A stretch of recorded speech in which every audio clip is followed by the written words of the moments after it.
Thank you, Ambassador Luik, and I welcome the rest of the panel to have a seat.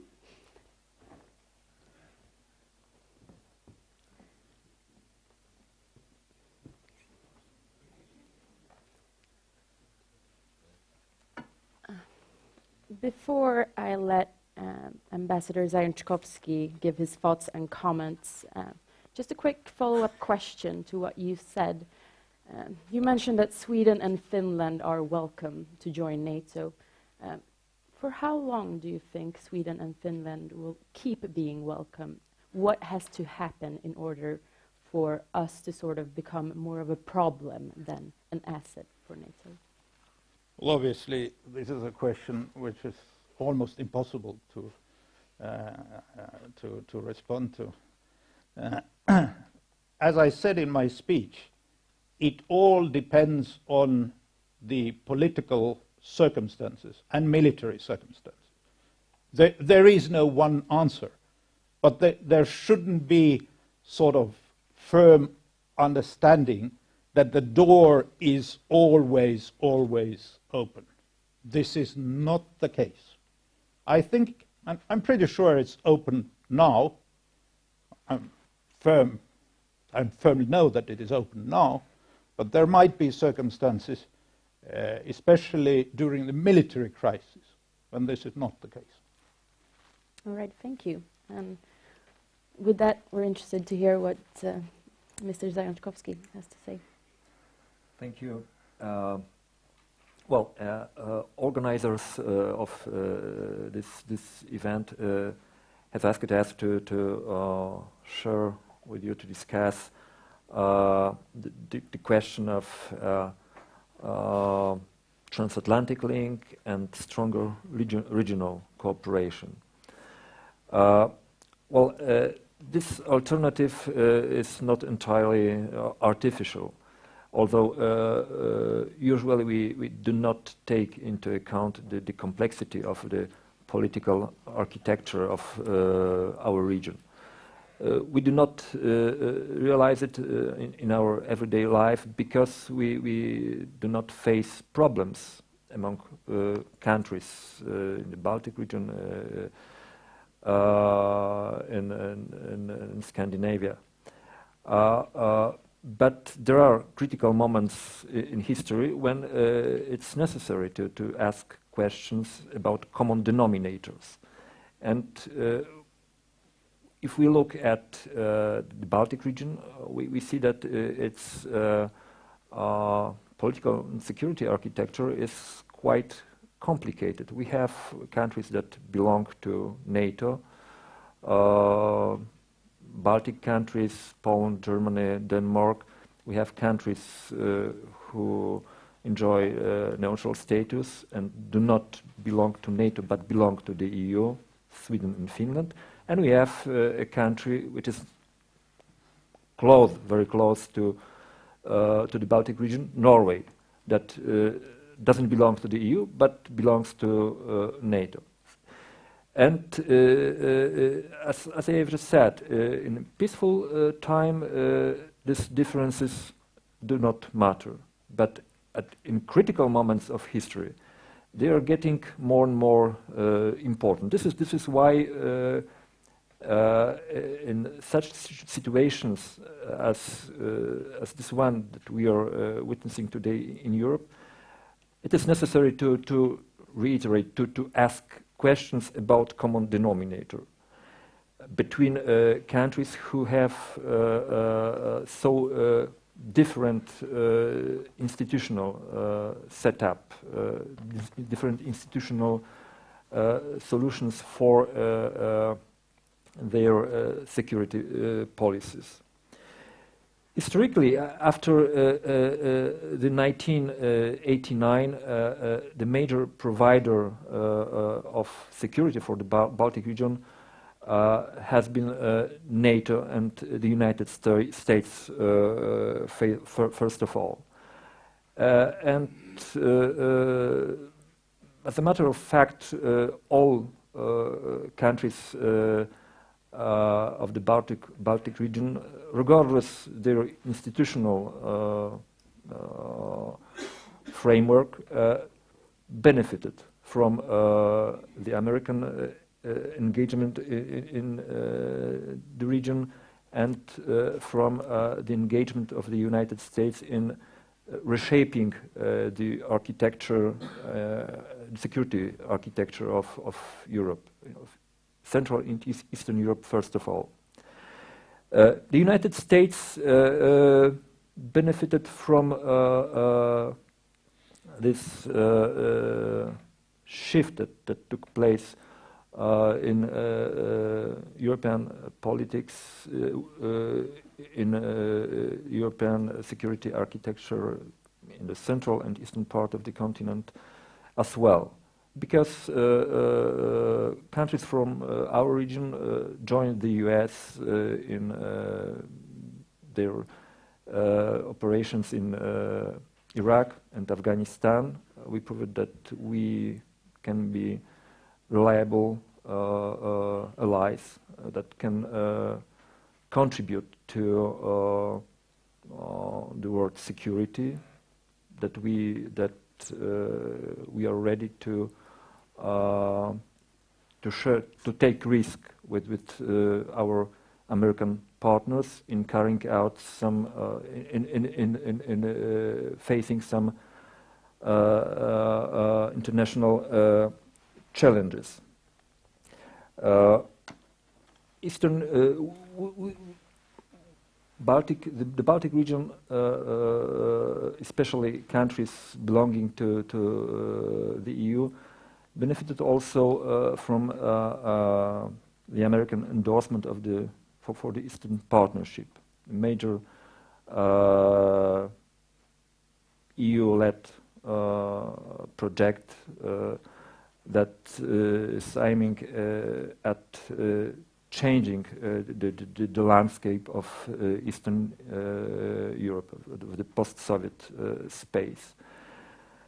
But today there is a lot of discussions going on about possible changes in American foreign policy, about the pivot to Asia, about possible increasing American involvement in Middle Eastern affairs, and someone can have impression that against such a background, European affairs, especially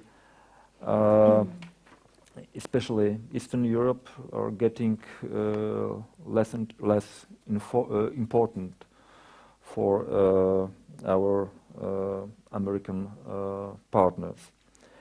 So this is why it is so important to ask the question concerning common denominators between the Europeans, between Baltic region especially, and the United States. Do we have any common platform for intense and deep cooperation, especially in the sphere of security policy? I think that such a basis exists, and we can see it especially. We have seen it especially during last few weeks after the Russian intervention in Syria began. We see first of all that different crisis regions in the world are interconnected. They can be treated separately. Middle East separate from the Eastern Europe from Southeastern Asia. On a global scale, especially in broadly understood Eurasia, all these troubling places are interconnected. And we are seeing it very clearly today on the example of Syria and Ukraine, because the situation in one place has an immediate impact on the situation in another one. What can be therefore a common ground for the Americans, for Europeans, and especially for the Baltic region in such circumstances? First of all, I think that what is necessary, it is to emphasize, to re-emphasize all the time the importance of democratic and liberal values that during last years have been under strong pressure coming from newly emerging powers who do not, as a rule, share our system of values. The next point, the next imperative would be to take more responsibility for the security of Europe by Europeans themselves. It's first of all about the money. 2% of GDP that most of European countries agreed to spend on military needs remains very distant goals in most of cases. And if we want to be serious, and if we want to be treated seriously, we have to meet this goal. But also, what is important, it is to develop, to reinforce the cooperation between NATO and non-NATO countries, so that we can face, so that we can meet challenges coming from maybe Russia, maybe from other sources, in such complex, from the institutional point of view, places as the Baltic region, so that we have a common understanding of procedures, of our capacities, so that our response to possible threats be really swift and strong. And what is also very important, it is to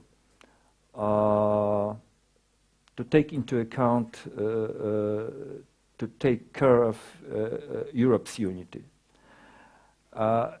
Europe is internally divided. How to conduct, how to develop its external relations. There are different groups. This is not a secret. There are different groups within the EU with different priorities. And it's extremely important to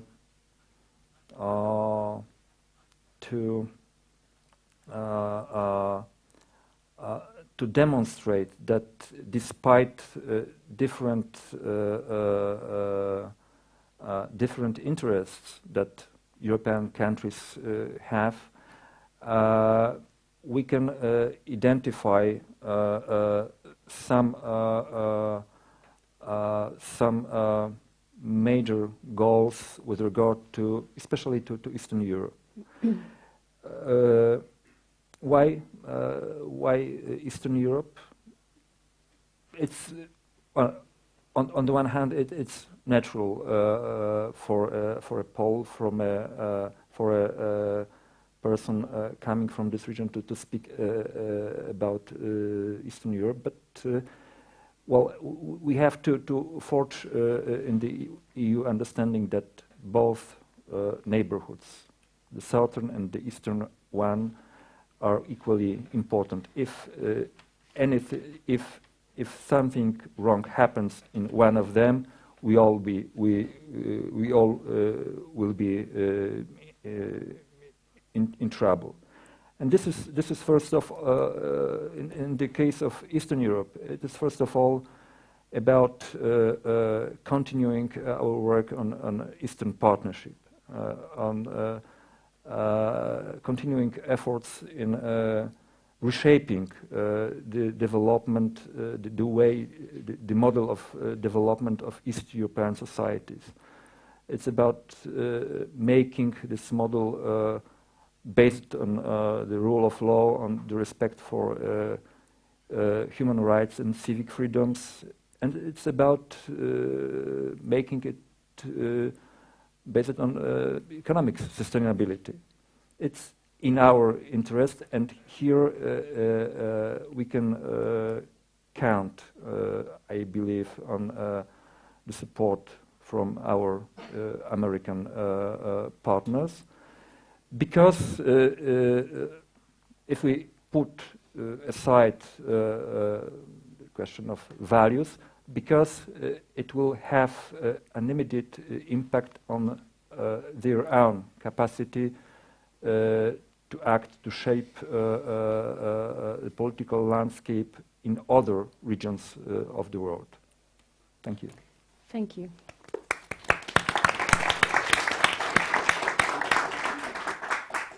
And finally, we leave the floor to Charlie for a Swedish-Finnish perspective.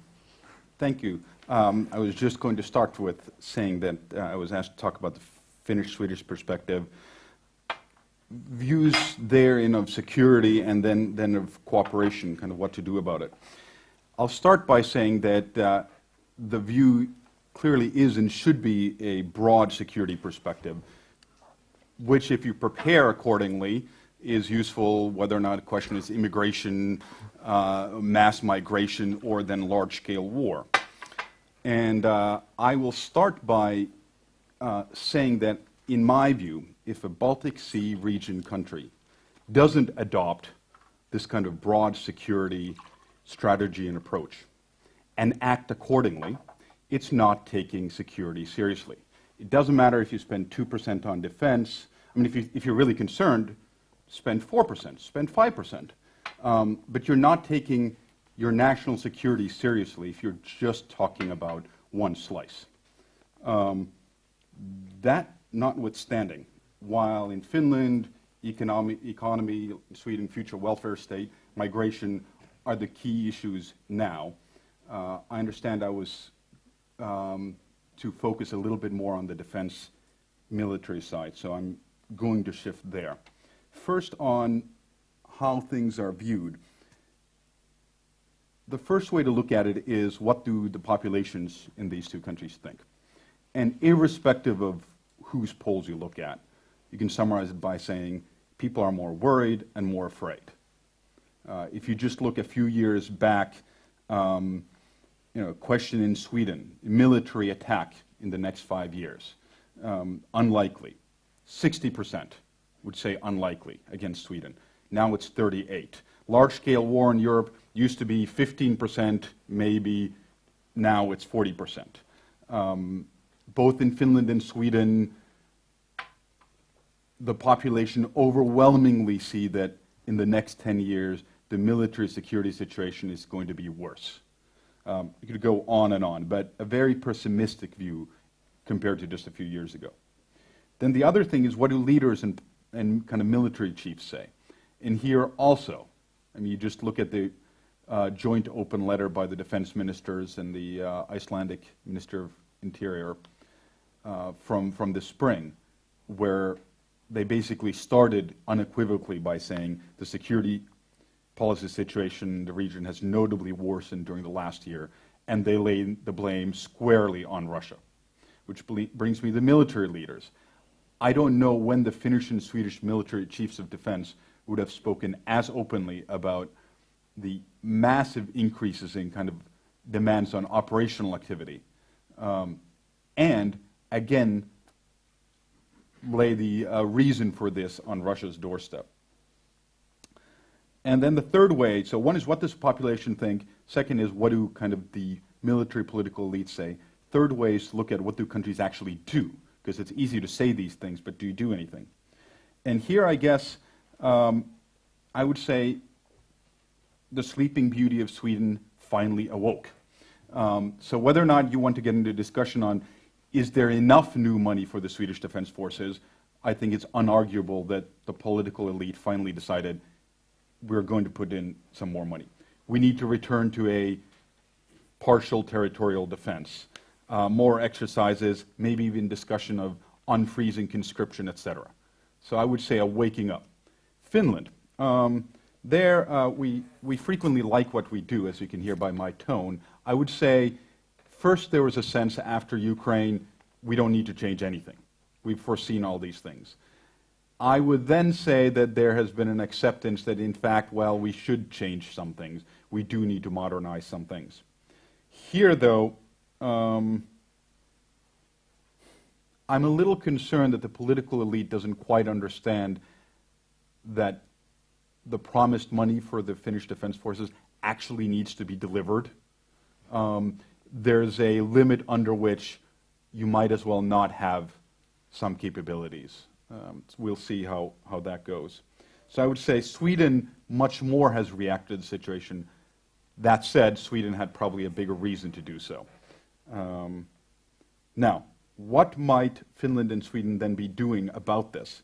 NATO, host nation support, expanded opportunities partnership, all of this has come up. Those are good steps. And while I agree that they don't result in automatic assistance, they probably give Finland and Sweden some more insight into what NATO would like to do in the Baltic Sea region, defense planning-wise. On the membership question, some people in Finland are panicking right now. They tend to belong to the people who, or the group who don't want to see Finland join NATO. They're panicking because things are moving in Sweden. I'm not saying or expecting that Sweden is all of a sudden going to join NATO, but clearly the polls, and I would say the general political atmosphere, has shifted in the last few years. Nordefco was mentioned. I agree. It's nice to do. The cross-border training I have to bring up again, because to me it creates a type of fleet in being. Any opponent by this point has to realize that the Finnish, Swedish, Norwegian air forces could actually do operations together if there was a political decision. So if you're a military planner somewhere east of Finland, you'd at least have to consider how many planes may I meet, for instance. It's a separate thing from a political decision, but the ability to do so is beginning to be there. Finnish-Swedish cooperation, I'll wrap up to this, an incredibly fast development. Of course, people have talked about it for a long time, but for this round, the idea was born about 2 years ago. Then there was a memorandum of understanding in May 2014, January 2015, a action plan, which, by the way, gave us a goal. Because up to that point, this cooperation was for peacetime only. It could have some benefits for wartime, but peacetime only. And then the goal became, and this was almost entirely missed in Finland, the ability to work together in operations in crisis and war. So the Finnish and Swedish Defense Forces got a tasking, basically, not in quite those terms, make sure you can do joint operations in crisis and war, pending a political decision. That's a huge step. We can go into discussions on whether or not that, how that'll go forward, I think. And then finally, Finland and Sweden are both deepening their cooperation with the U.S.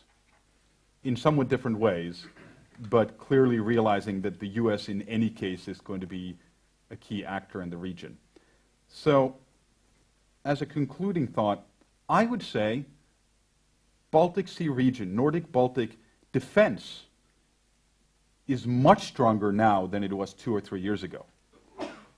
The region's security, however, is correspondingly worse than it was 2 or 3 years ago. And I'll leave it at that. Thank you, Shirley. I want to, well, of course, I'd like to open up for some discussion amongst you in the panel. Let me start by posing the question that follows up to what you've been saying, Shirley. The regional development, regional security cooperation has developed fast. You described this as a very big step. But we heard Ambassador Luik saying that this only has a marginal effect. So what is what here? How important are these regional cooperations, really? As I said, I think they are, because it's not a kind of binary yes or no. It's about raising a threshold to do something. Now, of course, we can say that when you're talking about a big nuclear weapon state and a small country, there's always an asymmetry at the end. But I think if we get to the point where Russia would actually meaningfully threaten the use of nuclear weapons against Finland or Sweden, then lots of other things have gone wrong before that. So I think it's a relevant point of view. To me, more relevant is step by step making things a little bit more difficult if Russia wanted to militarily threaten or attack Finland or Sweden. Do you agree? To a certain extent. And I don't think I use the word marginal, but I would say complementary to other developments. When it comes to, for instance, air forces working together and having sort of joint operational capabilities, joint sort of development of air forces, then this would be important in, say, crisis response operations, perhaps outside our area.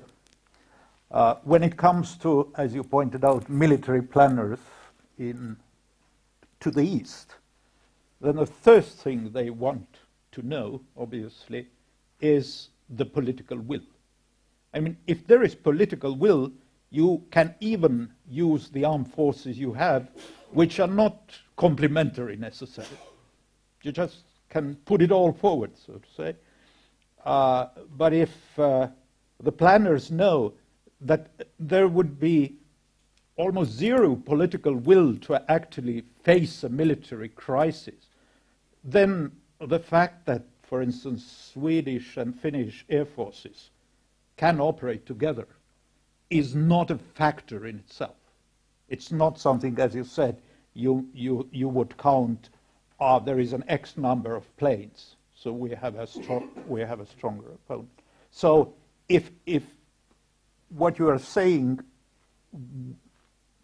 I mean, perhaps something could be created from it, but then, you would need Finnish and Swedish politicians come out together and say, in no uncertain terms, that if hits the fan, we'll be together. We are not in NATO, but we will be together.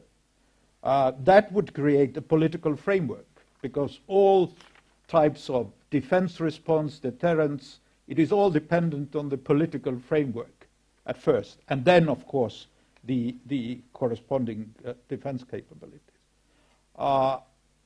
Some issues have been discussed for a long time, like, for instance, joint purchases of equipment. There's no doubt that you can get a much better price when you have a larger pool of countries who actually want to buy a piece of equipment. The problem is, and those who have dealt with these issues remember the famous Nordic helicopter, the attempt to buy helicopters by all Nordic countries jointly. This didn't work out so well, because in the end, from Norway to Finland, the requirements for particular helicopters, more military, more civilian, how many troops they should carry, in what conditions, Arctic, non-Arctic, etc., etc. This became so complicated, and the readiness to agree was quite limited. So it didn't work out very well. There are some instances where it has worked, but this is not as easy as it might sound. If I can just, I agree, and in fact, it worries me when in Finnish-Swedish cooperation this is brought up as an example. And sometimes, should Finland buy Swedish Gripen or not? In fact, the less we talk about it, the better. Of course, there's some details about I'd like both sides to have radios that work together, but even they don't have to be the same radio. Because of this problem, it creates these expectations which cannot be filled.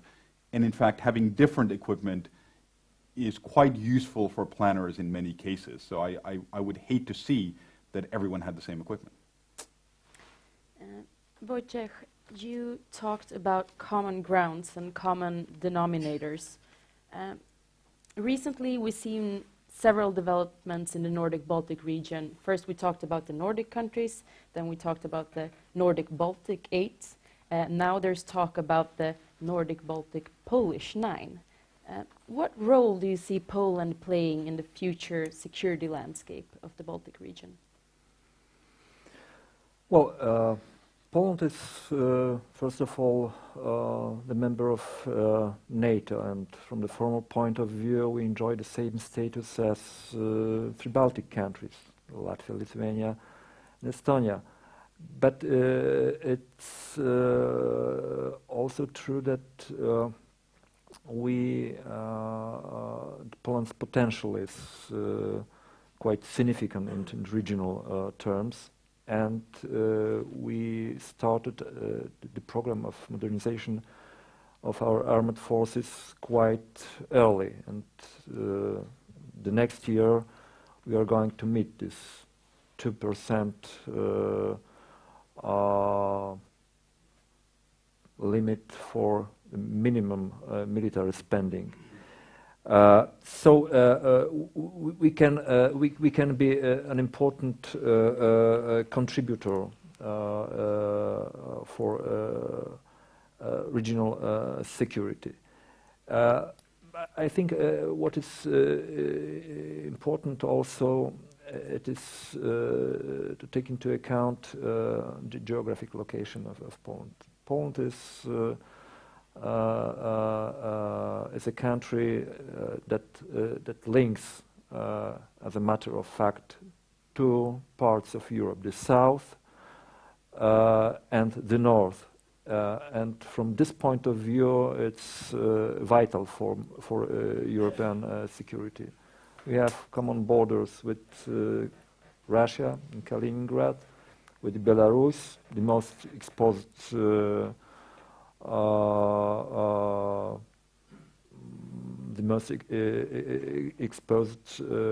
westward area of the Russian and under the Russian influence, and we have a common border with Ukraine, a country which is in trouble. We hope that its problems will sort out somehow in a positive way, but it's not the only scenario that we can imagine. Recently, we have seen a tendency amongst several countries in the region to develop stronger bilateral relations and cooperations with the US. Sweden is doing that. Charlie mentioned that Finland is doing that. We know that Poland is a very strong advocate of bilateral cooperation with the US, as well as Estonia. How might this affect the security situation, and is this something that will sort of replace stronger NATO cooperation in the region? Anyone who feels for commenting? Mr. Levik? Quite honestly, I don't think, I mean, again, it is very important because United States is a crucial member of the alliance, but also a crucial player when it comes to military security. But I have always felt, and there are Americans who can obviously tell for themselves that the alliance is the United States has a great reliance on the alliance first as a political entity, because in times of crisis you have to show unity. There are logistical and territorial aspects. It's very difficult to protect Europe without having the territory of Europe at your disposal, or the logistical way forward. And obviously the amount of troops, equipment, etc., etc. I mean, there's no need, and I think there is no political context in the United States to go it alone. I mean, this is Europe. We are a crucial part in protecting Europe. So I don't see the relationship with the Americans, although it is very important. And it is clear that even within NATO, there is a relevance which troops are in the forefront. The fact that there is a US company in all 3 Baltic states has a certain meaning. I mean, its deterrence value is greatly bigger than company of some other country, because American company, as we all understand, is not only a company. I mean, it's the United States. That's the important part of it, but we cannot distinguish it from the alliance. Well, I would only partially agree what Yuri has just said. On the one hand, there is no reason for the US to go alone with some initiatives. But if you look at developments during the last few years, you see that, as a matter of fact, the US, has been acting, if not alone, then at least more quickly than the rest of NATO. And the first example I would mention is the ballistic missile defense. From the legal point of view, Poland signed a bilateral treaty on that with the US first, and only afterwards the concept of NATO ballistic missile defense was developed. After the annexation of Crimea, when the war in Donbass started, the US had much more determination in carrying out deployment of its troops the land troops to Baltic countries. The idea is of prepositioning of weapons is carried out by the Americans, as a matter of fact. Well, within NATO, but physically it's done by the Americans. Of course, we believe that the rest of alliance is going to follow. Or the Canadians are on the same track. We can imagine that sooner or later we will see on the land what we are seeing today in the air with air policing in Baltic countries, in which most of NATO countries participate. But once again, the country showing the path has been the United States. Can I make a short? Yes, and then Charlie wanted to comment. I agree. No. I Okay. agree with that. I mean, U.S. plays a crucial role. I think it is important to read again the Washington Treaty. It's a very short, very interesting treaty. Article 5 actually says that in case of armed attack, I cannot quote exactly by heart, but the idea is that allies will protect each other bilaterally and in concert. So basically that means every ally has a defense responsibility to another ally, whether there is consensus to work in concert or it has to be done bilaterally. This is all in the framework of NATO treaty as it stands. And this interpretation has actually been used when it comes to the protection of Turkey during the first Iraq War. Besides having a very distinguished and knowledgeable panel, we also have a very distinguished and knowledgeable audience. So I wanted to leave some time for questions from the audience. When the microphone arrives to you, please say your name and where you're from, because we're recording this. So the first question we have here. Anke Schmidt-Veldsman, Swedish Institute of International Affairs. I know we are talking in this panel about Nordic-Baltic cooperation, but I feel there's three elephants in the room that I would like you to say a few words about. The first one is Germany. How do you see the role of Germany, and especially from the Polish perspective, and also generally in the Baltic Sea region? What are your expectations? What are the problems? What are you, especially in Warsaw, doing to get perhaps more out of Berlin? The second one is more cooperation, more support, stronger support for the Baltic region.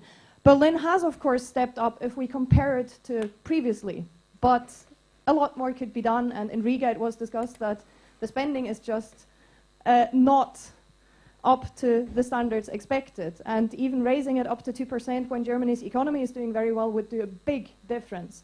The second one is the role of Kaliningrad, because that seems to be quite crucial for Sweden as well, and also for Poland, Lithuania, and Baltic Sea region security.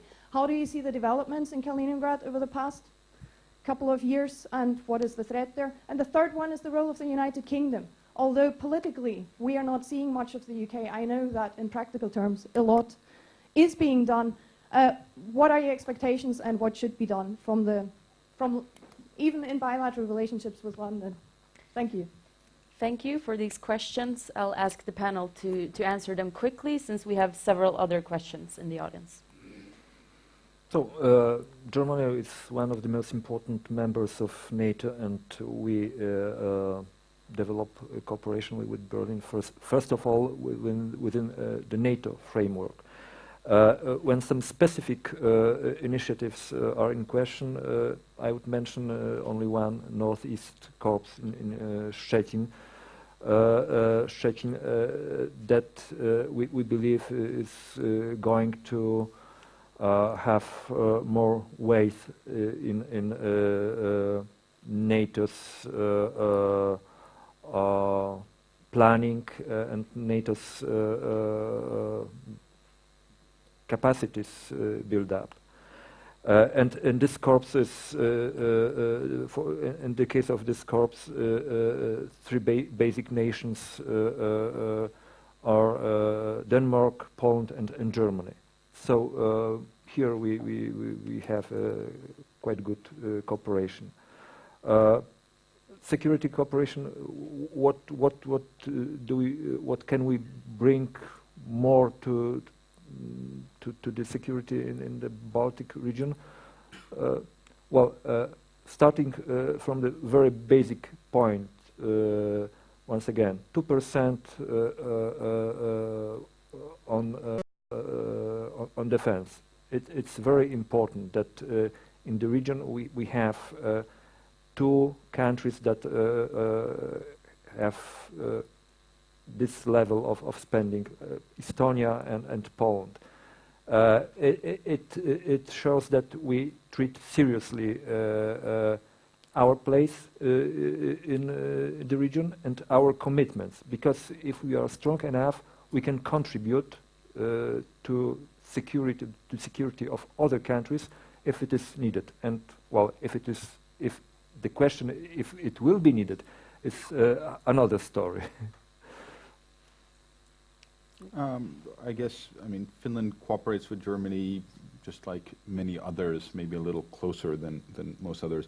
UK, I was just there, and clearly there was a lot of interest in this from their Ministry of Defense and other people.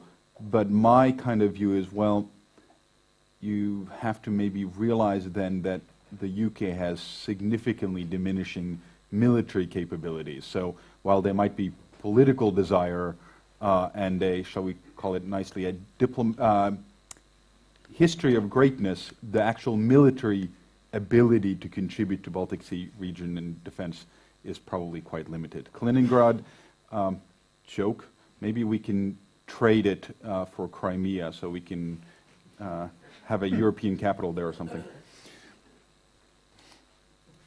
I would say on Germany, I very much agree with you. I mean, Germany has become an active player in the European security scene. And there is no doubt that the sanctions policy of the European Union, which has become a mighty weapon against the aggressive behavior of Russia, would have never happened without the strong support of Germany. In fact, Germany playing a key role here. Obviously, the government of Chancellor Merkel and she personally is very much to be credited for that kind of political strength. I must say, I've said it openly already many times, but this Nord Stream 2 idea leaves me a bit flabbergasted. I mean, it's so clearly an idea to circumvent Ukraine that it's kind of blunt and evident.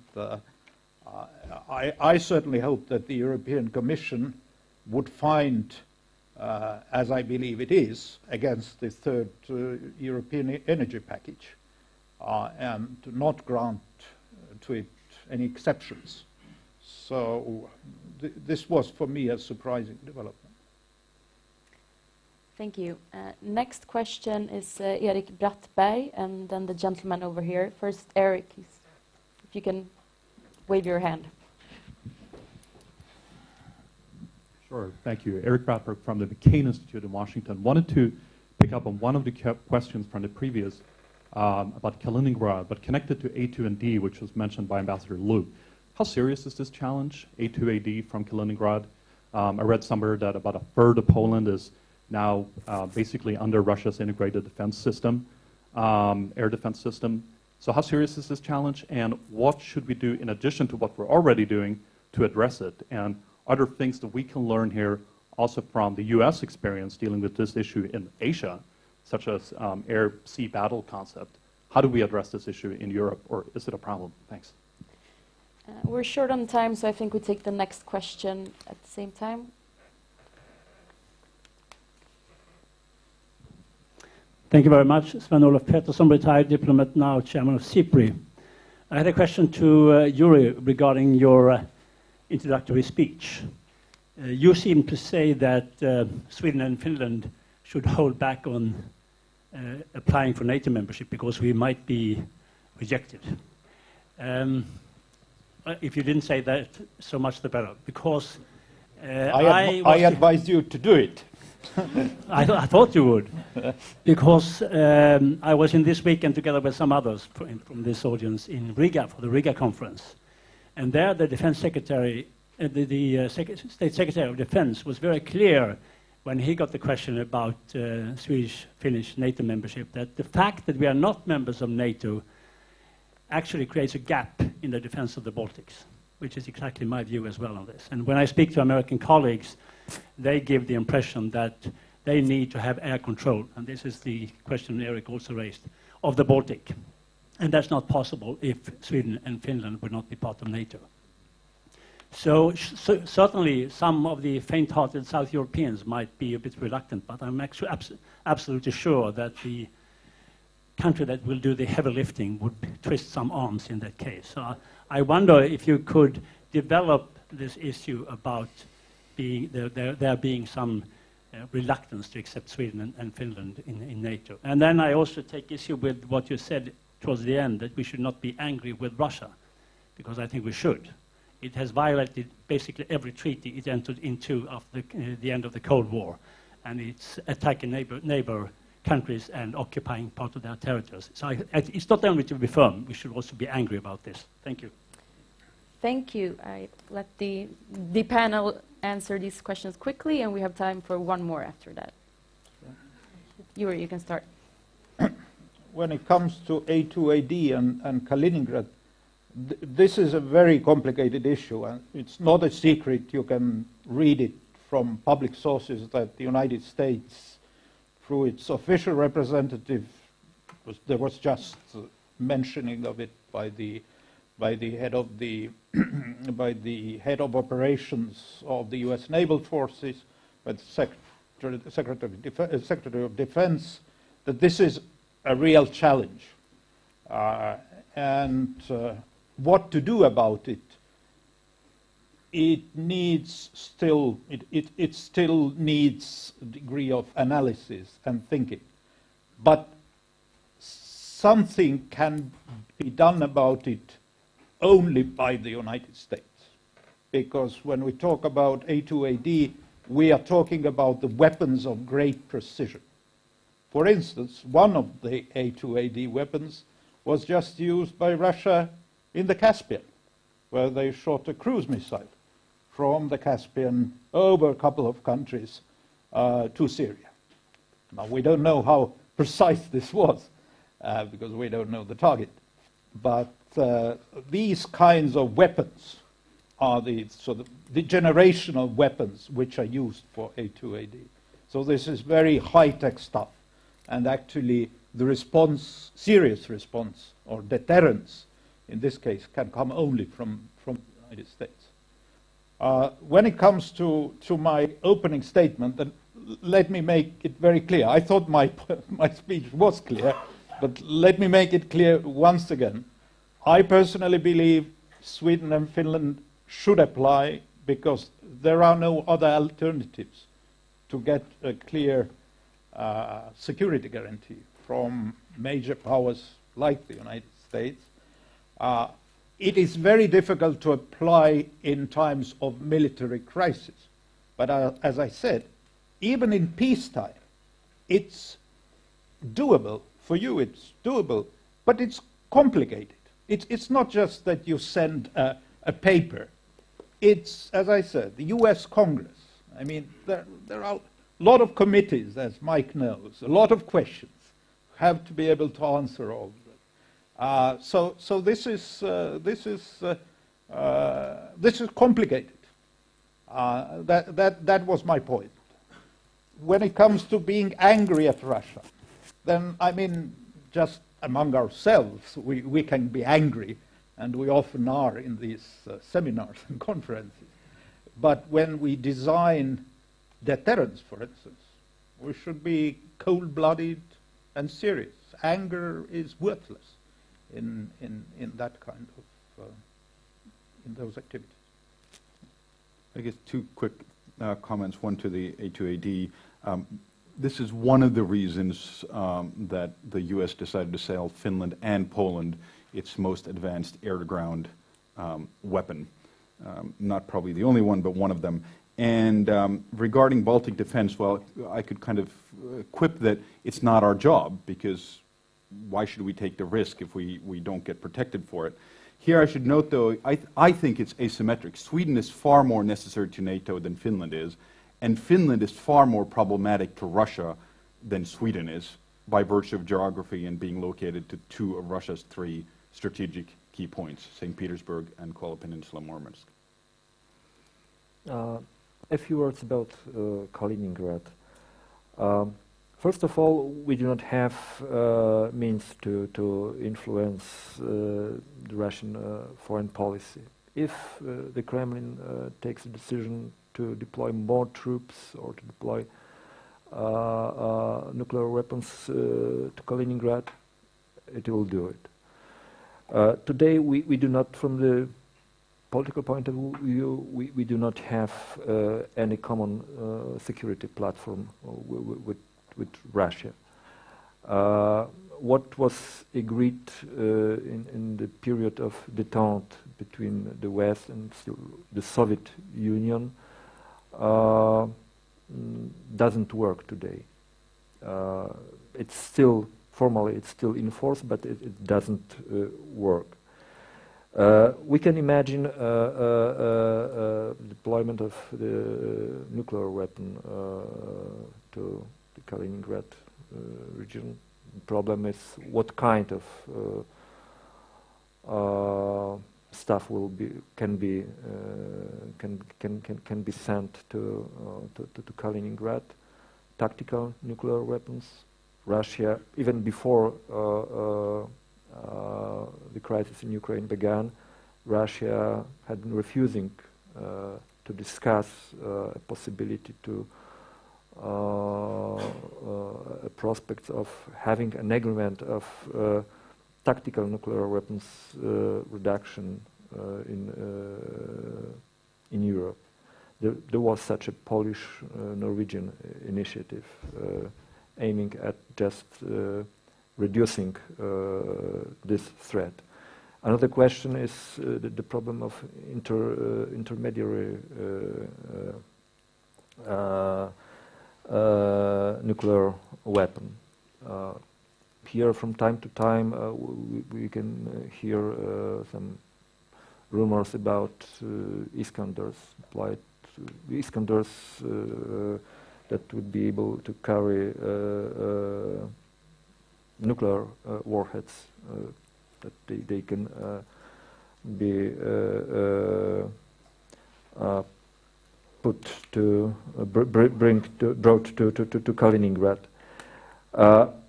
One of military exercises that Russian armed forces hold in Kaliningrad apparently had in its scenario the use of the nuclear weapon. So it's not an artificial problem, but as I have just said, we have very, very limited or if means to influence the Kremlin to not to move in this direction. What we can do is to treat seriously contingency planning, to develop our own infrastructure, and to help that finally Russia realizes that Europe, or generally the West, is not its enemy. Thank you. Ladies and gentlemen, I see that several of you have questions. Unfortunately, we're out of time for this session. We have a 12-minute break right now. Thank you. Thank you. Thank you.